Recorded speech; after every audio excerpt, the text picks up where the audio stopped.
The number one reason people quit doing breath work is because they try to do it perfect. And perfect is the enemy of the good. And so some of you during this week have done all 6 days. Some of you have done 1 day. Some of you have done 3 and forgotten 4, or whatever the number might be.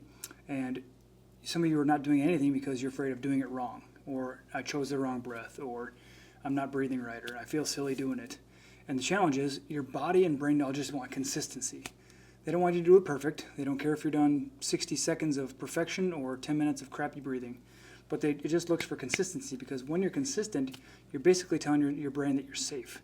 And when you're telling your brain you're safe, you're saying it's okay to keep breathing and I can calm down that stress response. So you don't need a special cushion. You don't need to be in a quiet room. You don't need to be by yourself, although you might feel more comfortable doing so. You just need to breathe. So hopefully that makes sense, because you could be at your car, you could be in your desk, or in your car at your desk, whatever that may be, sitting in the bathroom, do some habit stacking, breathing while you're on the toilet, if you will. But do it before you pick up your phone in the morning, for example. Your nervous system is best served by getting fresh sunlight in the morning, direct sunlight to your eyeballs. Try to skip an hour of scrolling, or spend an hour of life before you scroll, because that's what's really going to help you reach your goal of becoming a breathwork master of sorts. Perfection is a journey, not a destination. So anything you're trying to do and trying to do your best at it is going to be good enough, because you want to build a relationship between what you're feeling, how you're breathing, and how you can connect, how to get back to how you want to feel.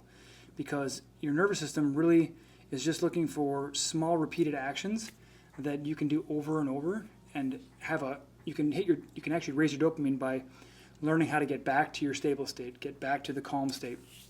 So pick any one of the techniques that you're possibly considering out of the ones we've talked about, so you can do them today rather than worrying about doing perfectly, because ultimately your brain doesn't build neuroplasticity or new patterns by doing things sporadically. So therefore, I want to encourage you to ditch the idea of perfection and just do your best, because you can literally rewire your brain in the process of doing this. And that's what happens through repetition, because you're doing this stuff over and over, and the continuous breathing over and over is going to help you feel like, okay. It's just like you learn how to ride a bike. You take time each day to breathe, and it helps you over time. It becomes more of an automatic process, which then helps you feel like, okay, it doesn't seem like a foreign concept, and then you start doing it even though people are around, and you're feeling like, okay, I'm fine with this. And that's when real change happens, because you've changed your behavior, you've changed your patterns, you've changed how you're approaching things, and you're just focused on getting to the state where you feel your best. Okay, so week 1 is complete, and next week we're going to do a deeper dive into starting the breath technique, if you will, that increases your energy instead of really calming you down. We're actually going to give you a tool to increase your energy.